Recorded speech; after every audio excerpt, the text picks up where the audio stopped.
Hallo zusammen, hier ist Pascal von Neutrality Studies. Hola a todos, soy Pascal Lotas, de Neutrality Studies, y hoy vuelvo a hablar con Sevim Dagdelen, exdiputada del Bundestag alemán. Primero fue miembro del partido La Izquierda, y más tarde cofundó, junto con Sahra Wagenknecht, la Alianza Sahra Wagenknecht.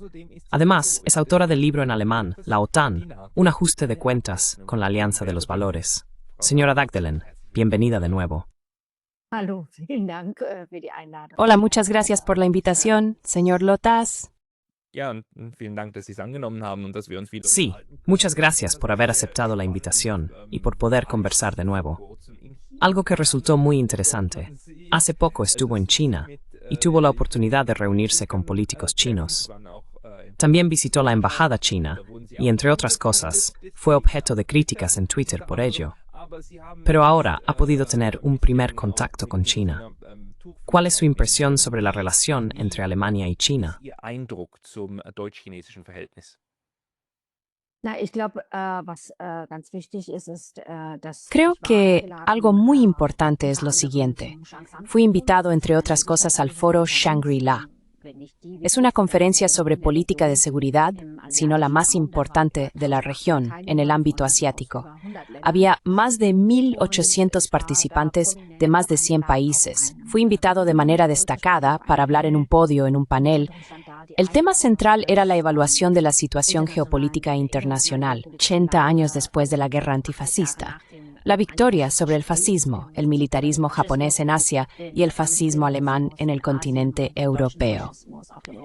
Y había muchos responsables políticos, también de Europa. Pero interesante fue que Alemania, es decir, el gobierno federal, no estaba representado en absoluto. Solo estaba presente el agregado militar de la embajada alemana en Pekín.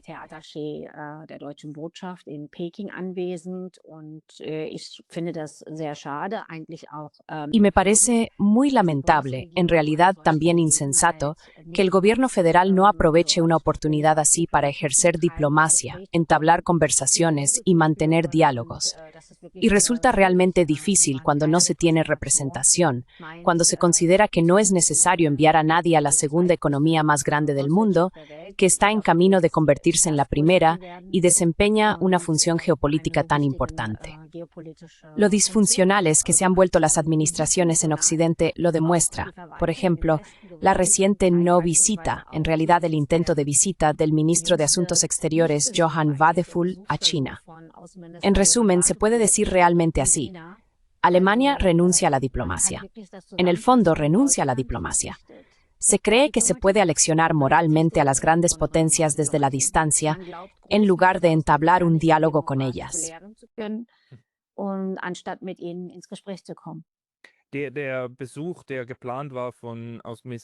La visita, que había sido planeada por el ministro de Asuntos Exteriores, Wadephul, fue cancelada, al menos según los informes de los medios, porque por parte china no existía interés en reunirse con él. Por otro lado, también se puede constatar claramente que Alemania tampoco se esfuerza especialmente por entablar un diálogo sincero con China sobre cómo debería ser realmente la relación. ¿Cómo valora usted en qué punto falla más esta relación?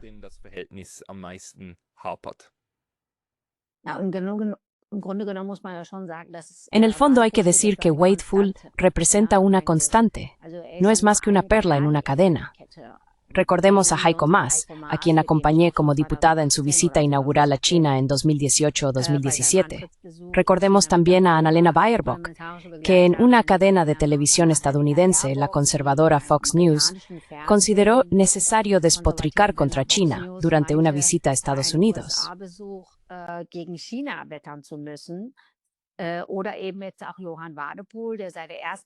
O también ahora Johann Wadephul, que desde su primer viaje a Asia como ministro de Asuntos Exteriores no ha viajado a China, nuestro mayor socio comercial, ahora de nuevo el segundo mayor, aunque eso cambia constantemente, sino a Japón.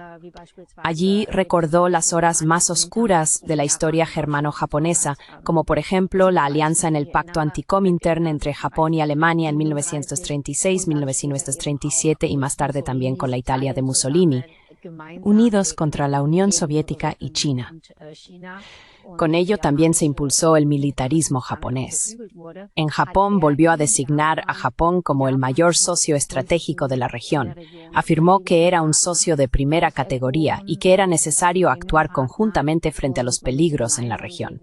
En China, por supuesto, se toma nota de ello con mucha atención y se observa en qué tradición parece uno volver a encontrarse.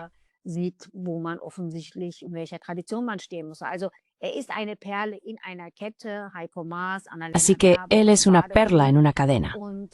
Heiko Maas, Annalena Baerbock y Wei Defu. Y este declive de Alemania se muestra aquí con mucha claridad. En Pekín hay una gran desconfianza hacia los estados vasallos europeos, y hay que decirlo, Alemania forma parte de ellos como un estado vasallo de Estados Unidos. Alemania se deja arrastrar a esta confrontación, a la primera línea contra China, y allí reina una gran desconfianza porque al final solo hacen lo que Washington quiere, es decir, países como Alemania o también la Unión Europea. Da la impresión de que no se puede contar con acuerdos fiables, ni siquiera con Alemania. Alemania es percibida como un estado que solo hace lo que desea Washington.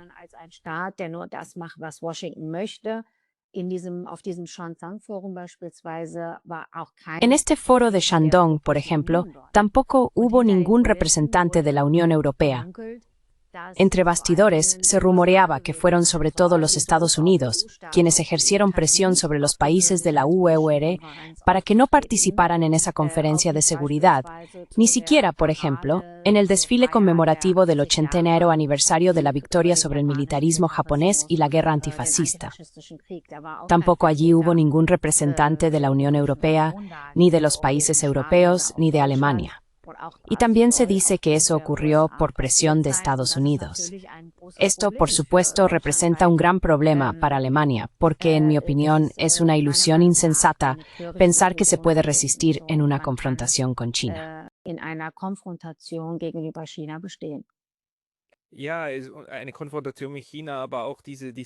Sí, una confrontación con China, pero también esta construcción ideológica que se está dando ahora mismo. Decir que en realidad rechazamos el diálogo, rechazamos la diplomacia. Lo vemos en relación con Rusia y ahora también lo vemos en relación con China. Y esta idea de que los europeos en este momento pueden imponer toda la cosmovisión. Pues bien, me sorprendió mucho cuando la alta representante de la UE, la señora Kallas, dijo en una conversación que había que reinterpretar toda la Segunda Guerra Mundial y no reconocer a Rusia y China como naciones vencedoras, sino afirmar que debemos reinterpretar de nuevo la Segunda Guerra Mundial como la liberación de Europa gracias a Estados Unidos. ¿Cómo pueden usted y otras personas que aún mantienen contacto con China seguir relacionándose con colegas chinos en esos foros y quizás también explicar allí todo lo que está ocurriendo actualmente en Europa?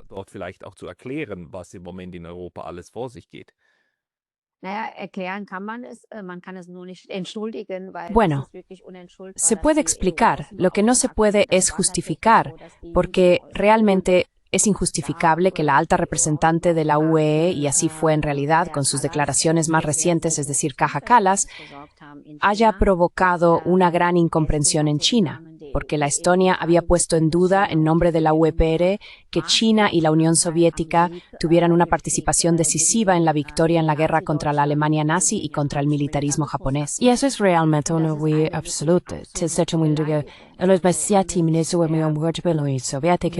en la lucha contra el fascismo.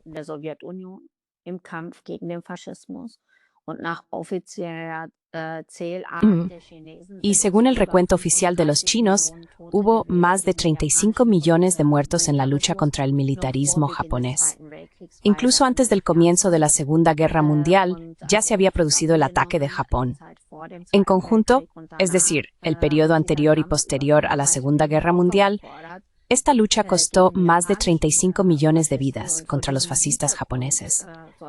Y ante el trasfondo de declaraciones tan carentes de instinto, hay que decir realmente que uno se pregunta si esta dirección política de la UE tiene todavía todos los tornillos en su sitio.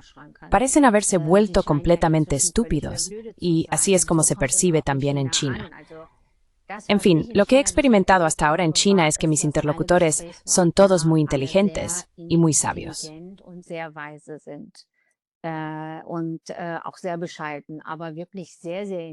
Y también personas muy modestas, pero realmente muy, muy inteligentes, que he conocido hasta ahora en mis repetidas visitas a China. Y debo decir que China se enfrenta a Estados Unidos y a Europa con gran sobriedad, también a causa de declaraciones de este tipo y, por ejemplo, de las políticas comerciales, los aranceles y las sanciones que se imponen contra China y contra Rusia. Y están preparados para provocaciones de cualquier tipo. Esa es mi observación en China. Y esa es también una gran diferencia con Occidente. Allí se piensa a muy largo plazo. Y hasta ahora he tenido experiencias realmente buenas, un intercambio muy positivo, un diálogo muy constructivo y en igualdad de condiciones.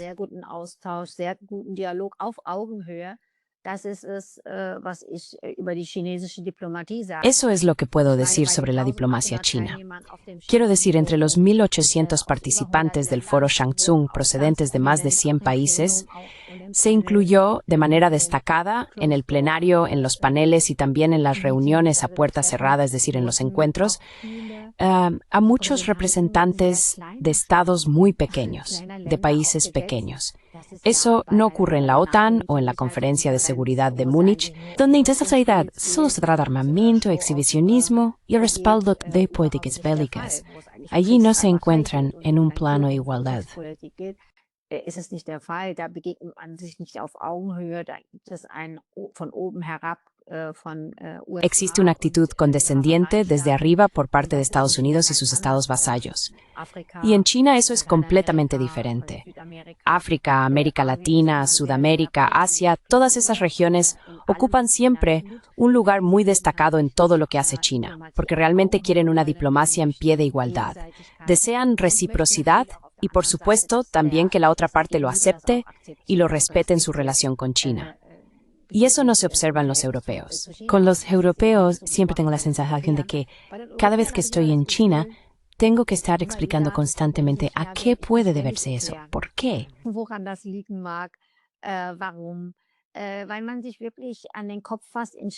Porque en China la gente realmente se lleva las manos a la cabeza y dice, ¿cómo es posible que en Europa se lleve a cabo una política también económica tan contraria a los intereses de su propia población y a sus propios intereses estratégicos y económicos?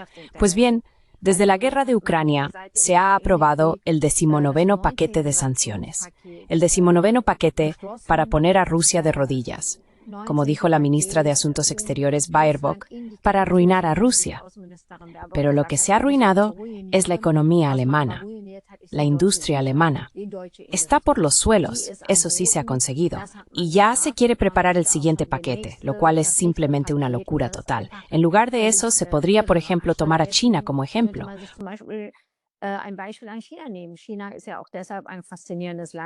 China es también un país fascinante porque intenta combinar la justicia social para todos con la innovación económica, algo que aquí rara vez se percibe. China quiere crear un estado del bienestar que proteja frente a los riesgos de la vida. Por ejemplo, no apuesta por un despilfarro neoliberal de la propiedad pública. En China no existe la ingenua ilusión, como ocurre entre nosotros con el ordoliberalismo, de que el mercado genera automáticamente justicia social si el Estado no se defiende contra los monopolios. Simplemente se está convencido de que una planificación estatal eficiente es a largo plazo realmente superior a la de los estados occidentales, que además tienden cada vez más a retroceder hacia un estado gendarme. Y creo que, en ese sentido, deberíamos mirar más a menudo hacia China.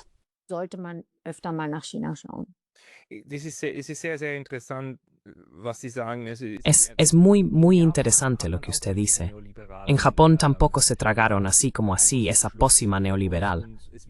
Y se presta más atención a la gente, aunque, por supuesto, el lenguaje y todo lo demás están claramente marcados por Occidente. Pero Asia funciona de una manera un poco diferente en este sentido. Y aquí ya tenemos un problema. Los europeos están siempre acostumbrados a decirles a las demás partes del mundo todo lo que hacen mal y que deberían ser más como los europeos. Und dass sie mehr so sein sollten wie die Europäer. Andererseits sehen wir im Moment, gerade in Deutschland, Por otro lado, vemos en este momento, especialmente en Alemania, que el estado del bienestar se sacrifica en favor del militarismo. El señor Merz ha dicho, creo, que ya no tenemos dinero para la asistencia social, pero sí estamos rearmándonos, objetivo del 5% para la OTAN, o sea, para eso sí hay dinero. ¿Podría decir algo al respecto sobre cómo este militarismo no solo está arruinando al Estado, sino también todo el tejido social que, sobre todo desde la izquierda, pensábamos haber construido durante los últimos 60 o 70 años? dass wir es aufgebaut haben über die letzten 60, 70 Jahre? Ja, es ist tatsächlich so, Sí, en efecto, es así. El gigantesco rearme, realmente hay que hablar de un rearme sin precedentes. Nunca ha habido un rearme semejante en la historia de la República Federal de Alemania desde el final de la guerra, desde 1945. La OTAN se está rearmando de forma masiva y también se expande hasta Asia mediante pactos militares bilaterales, exigiendo, por así decirlo, su tributo a sus vasallos, como la República Federal y los demás Estados miembros de la OTAN. Gastar el 5% del Producto Interior Bruto en el ejército. 5% del PIB significa, según la situación actual, 220 o 225 mil millones de euros. Este año 2025 tenemos en Alemania, como también afirma el gobierno federal, formado por la Unión y el SPD, el presupuesto de los superlativos, y en eso, en efecto, tienen razón.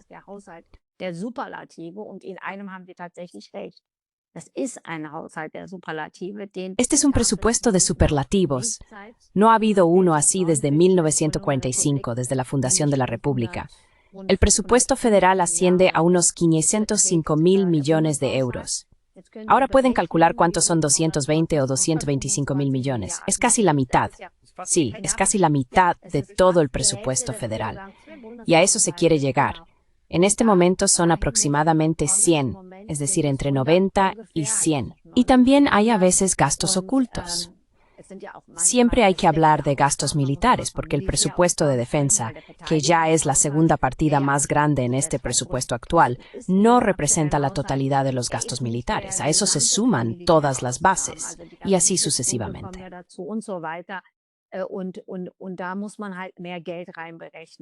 Y ahí hay que calcular más dinero, y eso son aproximadamente entre 90 y 100 mil millones que se están gastando ahora, es decir, más del 2% en este momento, y se quiere llegar al 5% en los próximos años. Y eso, por supuesto, no significa otra cosa.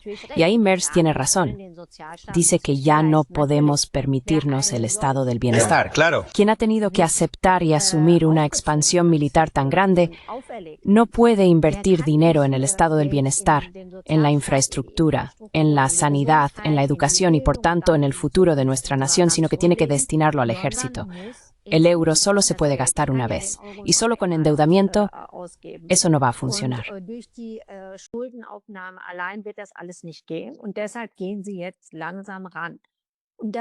Y por eso ahora van con calma. Sin embargo, lo absurdo es, solo como ejemplo, se ha dicho que se quiere ahorrar 1.800 millones en las prestaciones de ciudadanía. 1.800 millones, o creo que eran los seguros de dependencia. En cualquier caso, se quiere aliviar un poco el presupuesto ahorrando y al mismo tiempo se promete a Ucrania, además de los compromisos ya existentes, otros 3.000 millones. Eso es simplemente absurdo. El canciller federal Merz dice aquí que ya no podemos permitirnos despertares. Por eso, todos que apretarnos el cinturón.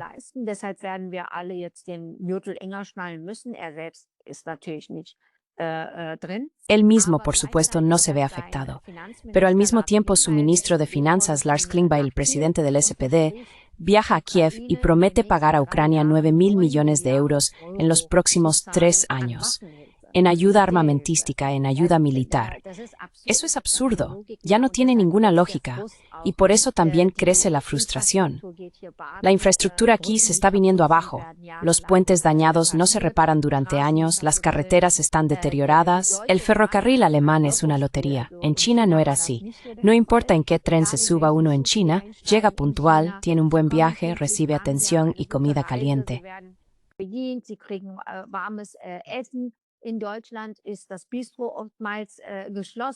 En Alemania, el bistró suele estar cerrado porque siempre falta algo en el catering. Tienes suerte si llegas a tu destino el mismo día, por no hablar de todos los retrasos.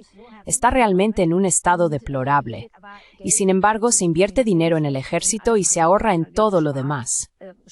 Escuelas y universidades que llevan años dando clases en contenedores porque las obras están tan deterioradas que habría que repararlas, pero no se puede. Simplemente ya no es en absoluto justificable. Y eso está ocurriendo, y por supuesto será aún mayor y más drástico, con esta gigantesca carrera armamentista que en Alemania se ha puesto realmente en marcha.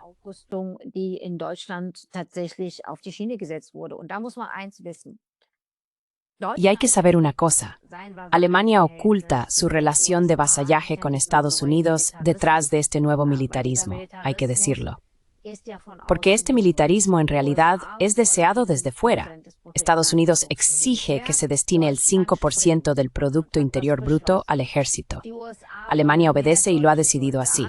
Estados Unidos quiere más soldados alemanes, se habla de que tenemos 280, 240, y los estadounidenses exigen 260.000 para estar preparados para una guerra contra Rusia.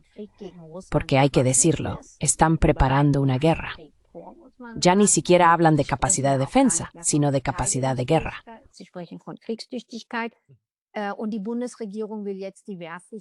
Y el gobierno federal quiere ahora introducir el servicio militar obligatorio para poder cumplir, por supuesto, con el objetivo que exigen los Estados Unidos con aún más soldados del Bundeswehr. Y eso tiene una cierta dinámica propia. También se ve aquí que cada vez se recurre más a referencias históricas. Los estados vecinos de Alemania celebran la declaración del canciller federal Friedrich Merz de que Alemania debe volver a convertirse en la mayor potencia militar de Europa. Pero yo digo que aún podrían sorprenderse, porque no se puede confiar demasiado en los Estados Unidos como potencia protectora. Ya tuvo que reconocerlo el gobierno afgano cuando los Estados Unidos entregaron el país a los talibanes.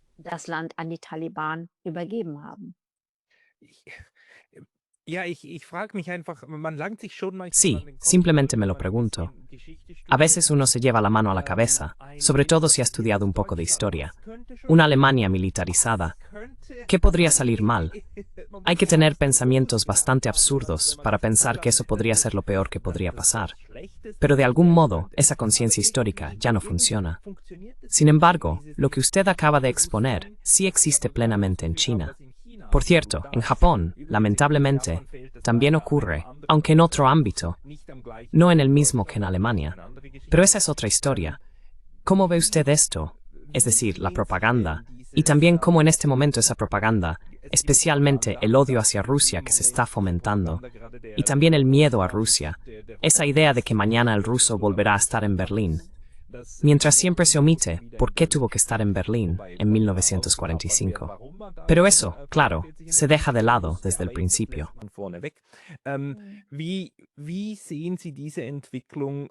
¿Cómo ve usted esta evolución? Ahora también sobre el terreno de los hechos, del electorado y demás. Hay algo interesante. Cada vez se nos habla con más claridad, especialmente desde Estados Unidos, donde ahora han rebautizado el Ministerio de Defensa como Ministerio de Guerra, donde Estados Unidos está concentrando el 25% de sus fuerzas navales frente a Venezuela, violando así la Carta de las Naciones Unidas, ya que la amenaza de uso de la fuerza también está prohibida. Exacto. Así que cada vez está más claro hacia dónde se dirige el militarismo de Occidente. ¿Cree usted que eso tiene alguna influencia sobre el terreno de los hechos, incluso si observamos cómo ha crecido la AfD en Alemania?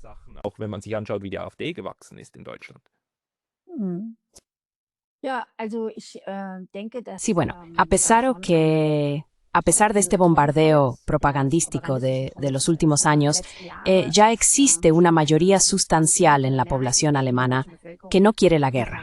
Y eso también se ve entre los jóvenes. Según las encuestas, la mayoría de los jóvenes en Alemania no quiere el servicio militar obligatorio, no quieren ir al ejército porque dicen, no quiero ser carne de cañón en una guerra iniciada por los políticos en la que tenga que disparar o matar. O incluso morir yo mismo por los intereses de gente.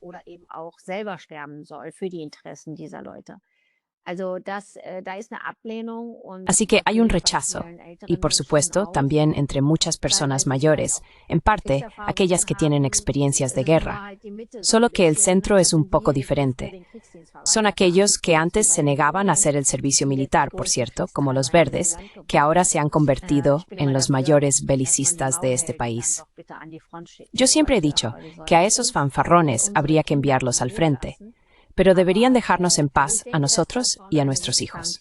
Creo que eso ya representa una mayoría sustancial, así lo indica también.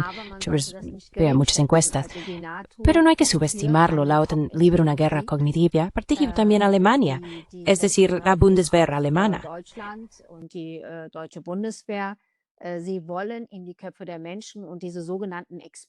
Quieren meterse en la cabeza de la gente y esos llamados expertos que se pasean por todos los programas de debate, pero que desde mi punto de vista carecen realmente de experiencia. Y al final dicen exactamente lo que sus financiadores les dictan, que hay que rearmarse a toda costa. Necesitamos munición, necesitamos misiles, necesitamos soldados, necesitamos tanques. Eso se repite de la mañana a la noche.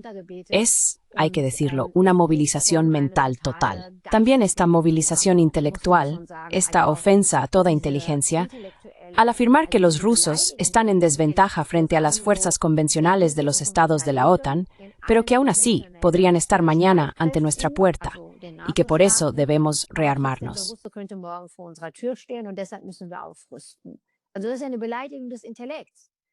Bueno, eso es un insulto a la inteligencia. O bien los rusos son ahora más débiles que nosotros, y lo son estadísticamente en todas las fuerzas armadas, en el mar, en tierra y en el aire, son más débiles que la OTAN en el ámbito convencional. Y entonces no se puede decir ahora que tengamos que gastar aún más en armamento y en el ejército de lo que ya gastan los países de la OTAN. La OTAN gasta tanto dinero en lo militar como el resto del mundo junto, incluyendo a China y Rusia. Y aún así quieren gastar más. Eso significa que se trata de algo completamente distinto. Y entre la población, el problema es simplemente que muchos se resignan. Muchos sienten impotencia porque piensan que la política no cambia nada, de todos modos.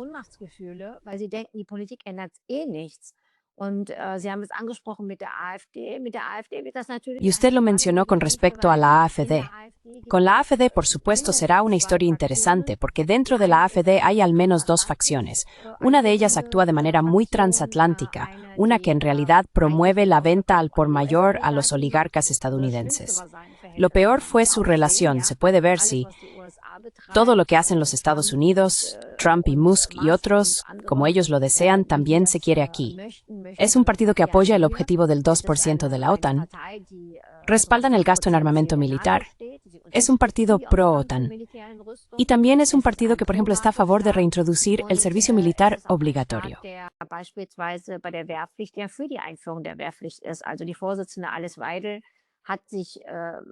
Pues bien, la presidenta Alice Weidel ha declarado en una ocasión que está a favor de introducir un servicio militar obligatorio de 2 años para los jóvenes.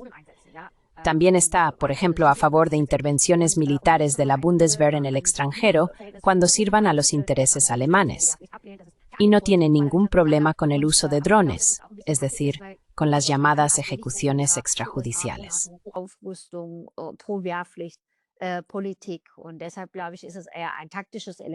Y por eso creo que es más bien un elemento táctico, algo que ya se ha hecho hasta ahora, fingir.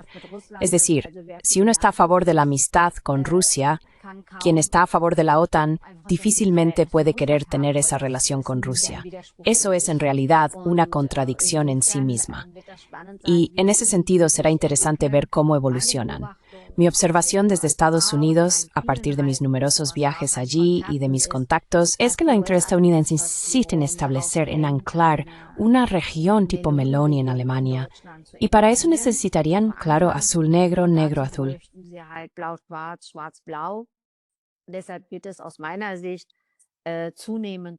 Por eso, desde mi punto de vista, habrá cada vez más presión dentro de la AfD por parte de las fuerzas transatlánticas para que sigan adelante, para que fijen los pilares de tal manera que se pueda formar un gobierno de ese tipo. Y al mismo tiempo también hay, en parte, dentro del grupo parlamentario de la CDU-CSU, ejercicios de apertura que apuntan a que en el futuro se debería cooperar con la AfD.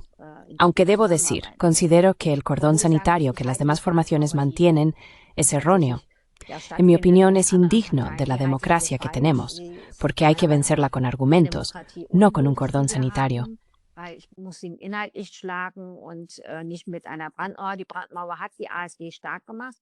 El cortafuegos ha fortalecido a la AfD, no la ha debilitado. Así pudo presentarse como mártir, como víctima, y fingir ser diferente de los viejos partidos.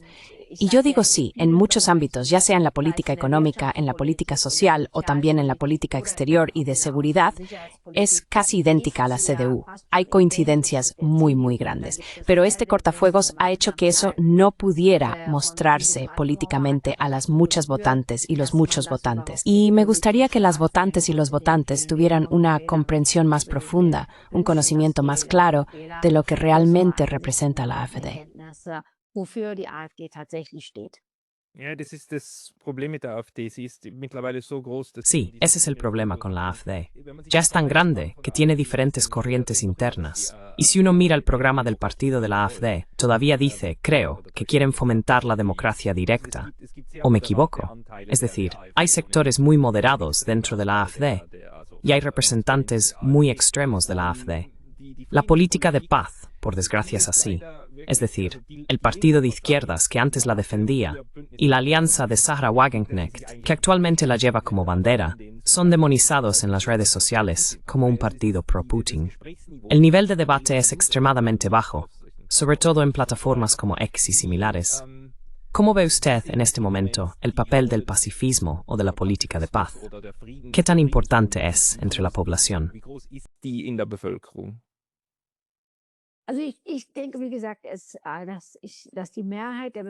Bueno, yo pienso, como ya he dicho, que la mayoría de la población en Alemania no quiere una guerra. Esa es mi observación. Pero falta la movilización de esa mayoría. Ahí es donde hay debilidad. Y eso tiene varias razones. También tiene que ver, por ejemplo, con la valoración de la administración Trump.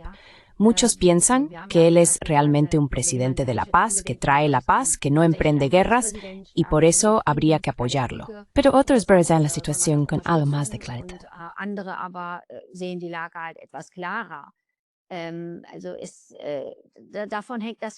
Así que, en mi opinión, depende mucho de lo fragmentado, de lo dividido que esté. Por ejemplo, también el movimiento pacifista, tanto en su análisis como en consecuencia en su estrategia. Y en cuanto al tema de Ucrania, la situación es la siguiente.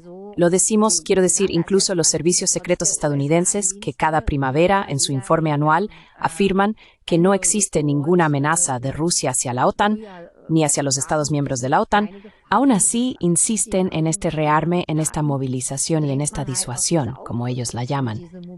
Y ahora Alemania también debe garantizar la seguridad del flanco oriental de la OTAN. En los países bálticos ya están con una brigada acorazada, hay 5.000 soldados allí.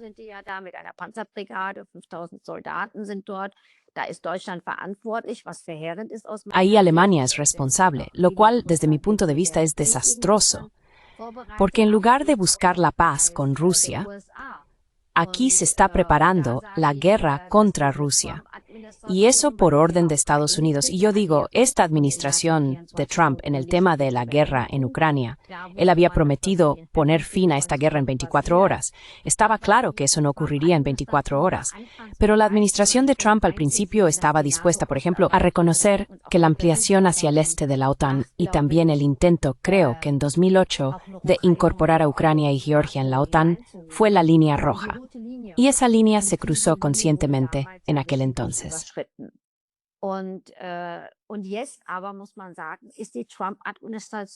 Y ahora hay que decirlo, la administración Trump está empezando cada vez más a alinearse con el rumbo de Biden. La única diferencia es que ahora los europeos pagan por las armas estadounidenses para Ucrania en esta guerra con Rusia. El resultado es una sobreextensión de la OTAN, pero el problema es que eso impide que muchas personas actúen y se movilicen por sí mismas. Y ahora, el ejemplo del pacto de no agresión. Eso también es un problema. Si uno lo rechaza, naturalmente no quiere mantener todas las opciones abiertas. Y la OTAN, empresa dirigida por Estados Unidos, no es otra cosa.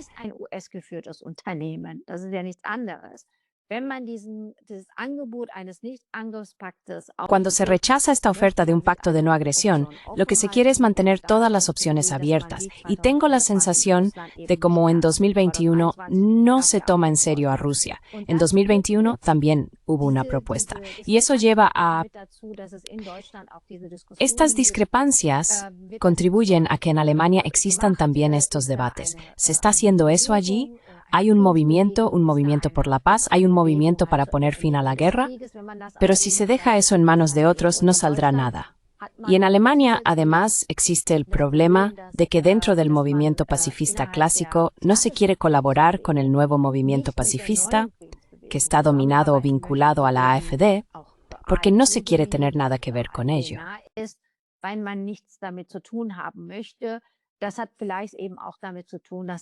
Quizás eso también tenga que ver con que los análisis son diferentes. El lado de AfD dice, Trump es el presidente de la paz, él nos traerá la paz. Y los otros, el movimiento pacifista clásico, dicen, un momento, la estrategia es completamente distinta.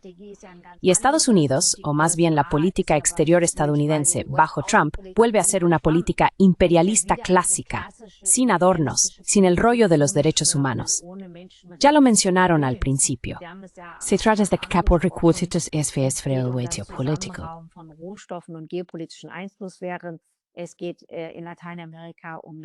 En América Latina se trata del petróleo, por ejemplo en Venezuela, donde dicen que se trata de la lucha contra las drogas. Pero sabemos que no se trata de la lucha contra las drogas, sino del petróleo. También la lucha contra las drogas, o más recientemente la presión sobre Nigeria y otros estados africanos, no están a salvo de Trump cuando tiene ese hambre de materias primas y de esferas de influencia. Y ahí está el problema.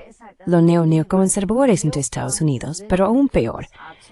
Y si el análisis no es correcto, naturalmente no se puede desarrollar una estrategia adecuada y eso influye también la estrategia alemana.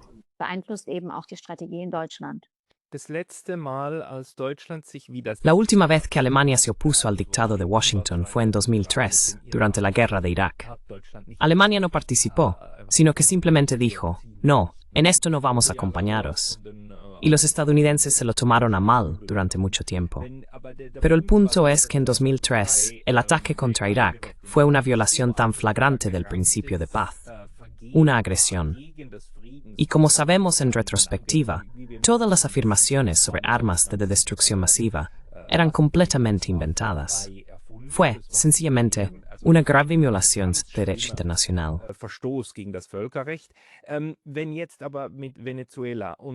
Pero ahora, cuando se trata de Venezuela y también de Nigeria, y lo que vimos en verano con el ataque de Estados Unidos a Irán, el bombardeo de una instalación nuclear, el señor Merz dice que ese es el trabajo sucio que Israel y Estados Unidos hacen por nosotros, lo cual fue una declaración muy grave, que ni siquiera se intente justificar esa violación del derecho internacional. Se dice oficialmente, bueno, en este caso estuvo bien. Pero ¿qué piensa usted? ¿Pondrá este vino tan claro que ahora se nos sirve al gobierno alemán, bajo presión, para distanciarse en algún momento? ¿O es solo un deseo ilusorio?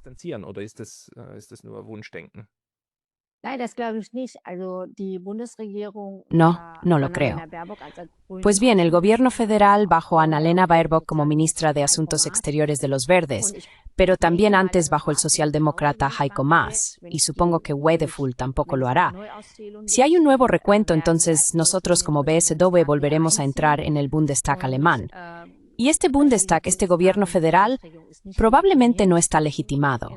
porque el BSBOE debería estar aquí en el Bundestag. Entonces, volvería a plantear una pregunta al respecto, porque siempre he preguntado al gobierno federal anteriormente si el ataque contra Irak por parte de la coalición de los dispuestos fue y es una guerra de agresión contraria al derecho internacional.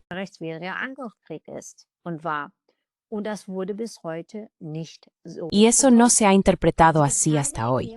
No existe ninguna declaración del gobierno federal que diga que la guerra de Irak fue una guerra de agresión contraria al derecho internacional. Lo mismo ocurre con Yugoslavia. Y sabemos que también nos mintieron sobre Yugoslavia, sobre Irak, sobre Libia, por ejemplo, sobre Siria, y también lo sabemos respecto a Vietnam.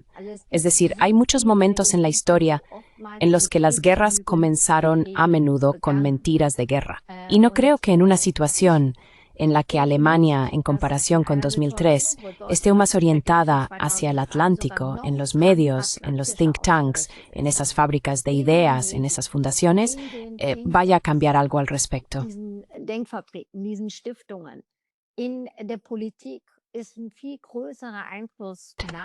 En la política puede observarse una influencia mucho mayor actualmente desde Estados Unidos, procedente de Estados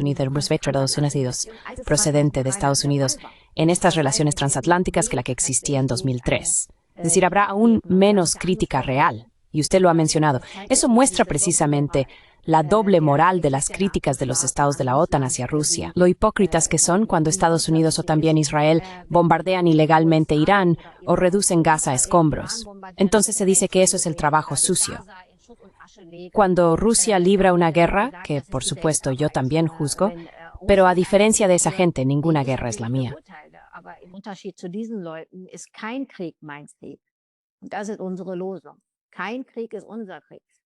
Y ese es nuestro lema, ninguna guerra es nuestra guerra. Pero ellos dicen, bueno, la guerra que no es nuestra es mala, y la otra, la que sí es nuestra o la que cometen nuestros propios canallas, esa está bien. Por ejemplo, el presidente ilegítimo de Siria, al-Shara, en realidad Jolani, un antiguo combatiente de Al-Qaeda, un islamista por cuya cabeza se ofrecía una gran recompensa y contra quien existían sanciones. Y ahora resulta que es su canalla, ¿no? Ha tomado Siria y por eso lo celebran. Así que, en ese sentido, tengo que aguar un poco y decepcionar. No creo que realmente se llegue a una condena. Hasta hoy no he oído ninguna crítica.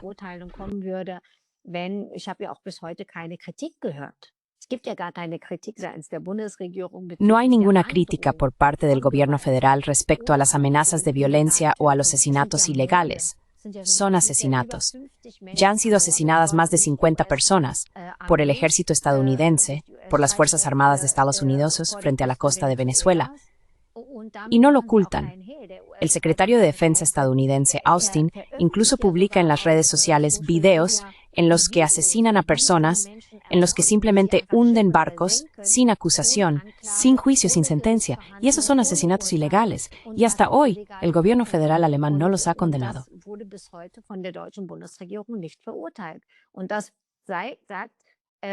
Y esa es precisamente la agenda de cambio de régimen que se ha venido persiguiendo desde hace años contra Venezuela. Quiero recordar que Alemania y la Unión Europea fueron también quienes, por orden de Estados Unidos, reconocieron al candidato presidencial de la llamada oposición en Venezuela, Guaidó, y durante años lo promovieron como el presidente legítimo. Cuando Estados Unidos cambió de rumbo, aquí también se hizo lo mismo, discretamente. Así que temo que estamos en una vía totalmente básica y subordinada, y por eso tampoco habrá críticas ni distanciamiento frente a un ataque de Estados Unidos contra Venezuela que viola el derecho internacional. Y hay que decirlo, el ataque ya está en marcha.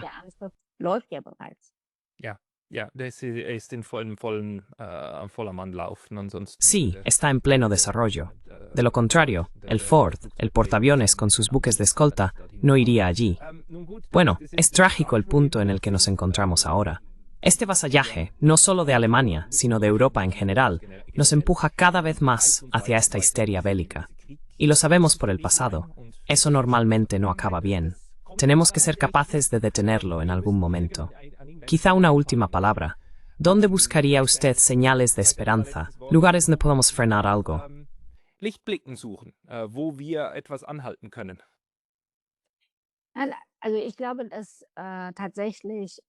Así que creo que los neoconservadores realmente han vuelto, pero peores. Sin embargo, hay un cambio en el orden internacional porque su mayor problema es China. Volvamos entonces a China porque allí realmente muestran los dientes. Se ven obligados a hacer concesiones y el declive de Estados Unidos junto con su negativa a aceptar un mundo multipolar que está surgiendo está llevando al mundo a una creciente inseguridad. Esa es una parte, y por eso es aún más importante resistir. Alemania necesita un fuerte movimiento por la neutralidad, Alemania necesita un fuerte movimiento por la paz con Rusia, y solo cuando reconozcamos estas realidades de un mundo multipolar, tendremos realmente una oportunidad de detener este declive.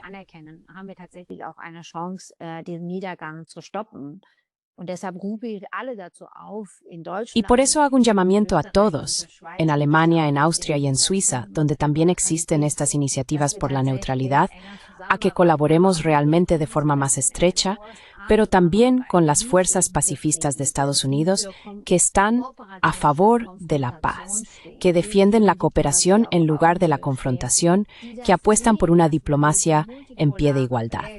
Ellos ven que este mundo multipolar que está surgiendo, que ya existe con los BRICS, y hay que decir que ya han introducido la moneda yuan en muchos países de los BRICS, solo tiene una oportunidad de esta manera y puede representar una situación de beneficio mutuo para ambas, para todas las partes.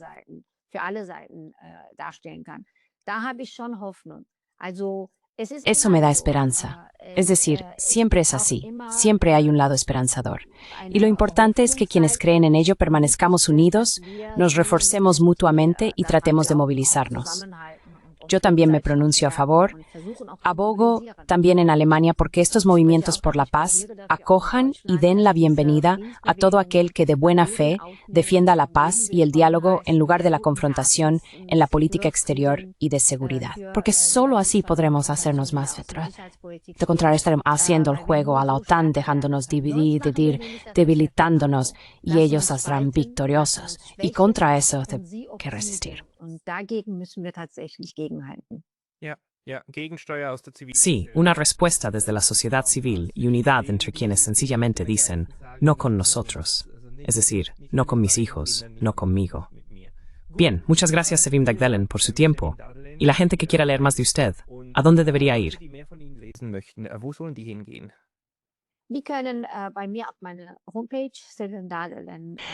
Pueden visitar mi página web, sevimdagdelen.de. Allí también suelen aparecer cosas que publico en Overton, en Nadenkseiten, pero sobre todo en página web o en Twitter en sevimdagdelen.